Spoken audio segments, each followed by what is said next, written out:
அஸ்ஸலாமு அலைக்கும் வரஹ்மத்துல்லாஹி வரகாத்துஹு. மக்களே நல்லா இருக்கிறீங்களா? அல்லாவுடைய பெரிய கிருபையில இன்னைக்கு ஒரு வீடியோ போடுறோம். ஆடி அடங்கும் வாழ்க்கையடாங்கிற தலைப்புல வீடியோ. இது அவசியம் ஸ்கிப் பண்ணாம பாருங்க. பிரயோஜனமான செய்தியா இருக்கும். அதாவது ஒரு 50 வருஷத்துக்கு முன்னாடி இந்த படத்துல பழைய படங்கள் எல்லாம் வந்து தத்துவ பாடல்கள்னு வரும். அந்த அர்த்தங்கள் வந்து கொஞ்சம் நமக்கு வந்து ரொம்ப விளங்குற மாதிரி இருக்கும். அந்த அடிப்படையிலேயே ஒரு பாட்டில் வந்து எப்படி வரும்னு சொன்னா, ஒரு சம்பவத்துக்காக வேண்டி அஹ், ஆடி அடங்கும் வாழ்க்கையடா ஆறடி நிலமே சொந்தமாடா அப்படின்னு சொல்லி அந்த லைன் வரும். அது அது வந்துக்கிட்டு இதை நம்ம கொஞ்சம் டீப்பாக கொஞ்சம் யோசிச்சோம்னு சொன்னால், அதாவது அந்த வாழ்க்கையுடைய அர்த்தத்தை அவங்க வந்து எப்படி உலகத்தில் வாழ்கிற வாழ்க்கையை பற்றி அவங்க சொல்லும்போது இது வந்து வந்து உண்மையாக இருக்க மாதிரி நமக்கு தெரியும் அது. ஆனால் இஸ்லாத்தின் பார்வையில் வந்துக்கிட்டு ஆடி அடங்கும் மாட்டோம்லாங்கலாம் இல்லை அது. அதாவது நமக்கு வந்து அல்லாஹ் தாலா வந்து நமக்குள்ள வாழ்க்கையை வந்து மறுமையில தான் வச்சிருக்கலாம். இங்க வந்து சொற்ப காலத்துல நம்ம இருக்கிறோம். ஒரு குறைஞ்சபட்ச காலத்துல நம்ம இருக்கிறத காலம் பூரா, அதாவது வந்து மறுமையில வந்து நிரந்தரமான வாழ்க்கையை நமக்கு அமைச்சு கொடுக்கறது இங்கே நடக்கிற வந்து வாழ்க்கையுடைய அமைப்பை வச்சுதான். அப்படி இருக்கும்போது வந்துட்டு நம்மளுடைய வாழ்க்கையை எந்த முறையில் அமைச்சுக்கணும் அப்படின்னு அல்லாவும் அல்லாவுடைய தூதரும் நமக்கு வந்து ரொம்ப தெளிவா சொல்லியிருக்காங்க. அப்படி இருக்கும்போது வந்துட்டு நம்முடைய வாழ்க்கையை எப்படி அமைச்சுக்கணும் அப்படிங்கிறது போது, அதாவது அல்லாஹ் தன் குரான்ல என்ன சொல்றான்னு சொன்னா, அதாவது 3வது அத்தியாயம் 102வது வசனத்துல அல்லாவை அஞ்சுகின்ற விதத்தை அஞ்சுங்கள், நீங்கள் முஸ்லிம்களாகவே தவிர மரணிக்காதீர்கள் சொல்றான் அல்லாஹ். அப்ப முஸ்லிம்களாகவே முஸ்லிம் தவிர மரணிக்காதுன்னு சொல்லும் போது நம்முடைய வாழ்க்கை முறை எப்படி அமைச்சுக்கணும். இப்ப வந்துகிட்டு வாழ்க்கையை வந்துகிட்டு நம்ம எப்படி நினைக்கிறோம்னு சொன்னா, நம்முடைய வாழ்க்கையில வந்து ஆட்டம் பாட்டம்லாம் இந்த உலகத்தோட முடிஞ்சிருது. அடுத்து வந்துக்கிட்டு நமக்கு வந்துட்டு இது இறந்துட்ட பிறகு மறுபடியும் மறுஜென்மம் இருக்குன்னு பிற மதத்துல வந்து நம்புறாங்க. ஆனா இஸ்லாத்துல அப்படி இல்லை. நமக்கு வந்து என்னன்னு சொன்னா, இங்க நம்முடைய வாழ்க்கை முடிஞ்ச உடனேயே நமக்கு கபர்ல வந்து கேள்வி கிடைக்குது.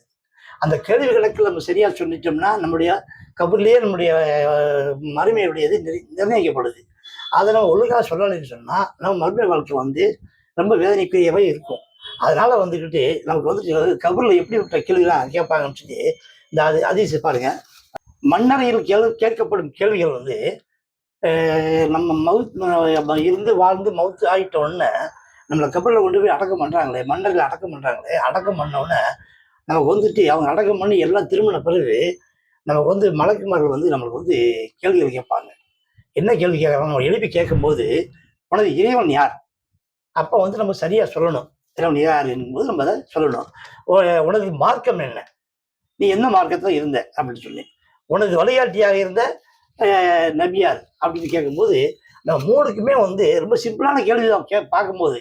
ஆனா இது வந்து எப்ப சொல்ல முடியும்னு சொன்னா, நம்முடைய வாழ்க்கை முறையை வந்து ஒழுங்கா அமைச்சிருந்தாத்தே சொல்ல முடியும். எப்படி நம்ம அமைக்கணும்னா, நம்முடைய வந்து தொழுகை வழக்கத்திலிருந்து நமக்கு வந்து நம்முடைய ஒழுக்கத்திலிருந்து எல்லாமே வந்துக்கிட்டு, எல்லாமே அல்லாவும் அல்லாவுடைய தூதரும் காட்டி கொடுத்த மறுபடி இருந்தாத்தே இதெல்லாம் வந்து எழுதவும் நம்மளால சொல்ல முடியும். அதை விட்டு போட்டுட்டு நமக்கு வந்துட்டு இது சிம்பிளான கேள்வி தானே அப்படின்னு நினைக்கிறோம். நிச்சயமா நமக்கு வந்து அங்கே வராது.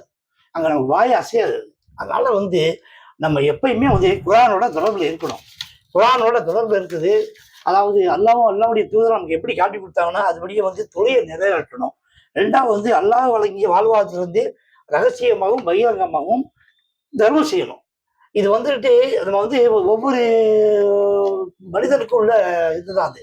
அதை வந்து நம்ம செம்மனை செஞ்சாத்த நமக்கு வந்துட்டு நம்ம தொழிலை நம்ம நிலைநாட்டிட்டாலே உங்களுக்கு வந்து அதிகமாகவே வந்து உங்களுக்கு அல்லாவுடைய பேர் வந்து அனிச்சையாவே வந்துட்டு இருக்கும் உங்களுக்கு.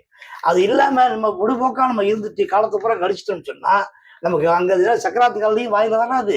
அதுக்கு அடுத்தாப்புல வந்து மண்டையில கேள்வி கேட்கறதுக்கும் நம்மளால பதில் சொல்ல முடியாது. அப்ப அந்த மாதிரி சூழ்நிலையை நம்ம எப்பயுமே ஏற்படுத்திக்க கூடாது. ஒவ்வொரு விஷயத்தையும் பாருங்க நீங்க. அதாவது குரான்ல வந்து 20வது அத்தியாயம் 55வது வசனத்துல வருது, இதே பூமியிலிருந்து நாம் உங்களை படைத்தோம், இதிலேயே நாம் உங்களை திருப்பி சேர்த்து விடுவோம், மேலும் இதிலிருந்து உங்களை நாம் மறுதலையும் வெளிக்கொள்ளுவோம். அதாவது மறுமைக்க வேண்டி எல்லாம் வெளிக்கொள்ளுவோம். அப்ப நம்மளை படைச்சது இங்கேதான், நம்மளை மவுத்தாக்கி அடக்கம் பண்றது இங்கேதான். அதாவது நம்ம நினைக்கலாம் கபர்ன்னு சொன்னோன்னே இந்த 6 அடி மண்ணறைகள் இருக்கணும்னு நம்ம நினைக்கிறோம். அப்படி இல்லை. அது அப்படி பார்த்தாக்கா வந்து கடல்ல இறந்து போறவங்க, வெள்ளத்தை அடிச்சு போறவங்கள ரெண்டு நிலைமை என்ன.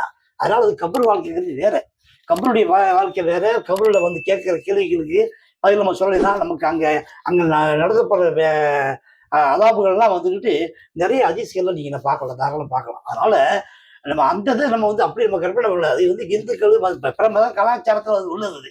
அவங்களுக்கு வந்துட்டு பிறவிக்காண்டி அவங்க 7 ஜென்மம்னு வச்சிருப்பாங்க. அதனால வந்துட்டு அவங்களுக்கு அது உள்ளது. ஆனா நமக்கு உள்ளது என்னன்னாக்கா, இம்ம வாழ்க்கையை வந்து நமக்கு வந்து பரீட்சைக்கு வந்துட்டோம். இது முடிச்சுட்டு நம்ம போகும்போது அடுத்து வந்துக்கிட்டு மன்னர் வாழ்க்கை கபர் வேலையை முடிச்சிட்ட உடனே அடுத்தாப்புல நமக்கு வந்து கியாம நாள்ல மறுமையில தான் நமக்கு வந்து வாழ்க்கை. மறுமை வாழ்க்கை நிரந்தரமான வாழ்க்கை. அது நிரந்தரமான நரகமா சொர்க்கமானு தீர்மானிக்கிறது நம்ம தான். அதனால வந்து அதுபடி நம்முடைய வாழ்க்கையை நம்ம அமைச்சுக்கணும்.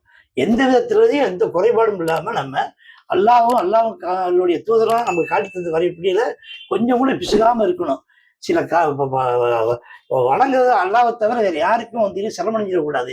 சிற்கான காரியங்களில் ஈடுபற்றக்கூடாது. அப்படி நம்ம ஈடுபட்டோம்னு சொன்னா நமக்கு அல்லாஹ்வுடைய பெரிய தண்டனையை நம்ம காத்திருக்கிறத மறக்கக்கூடாது. அல்லாஹ் நம்ம அனைவரையும் காப்பாற்றுவானாக. அஸ்ஸலாமு அலைக்கும் வரஹ்மத்துல்லாஹி வபரகாத்துஹு.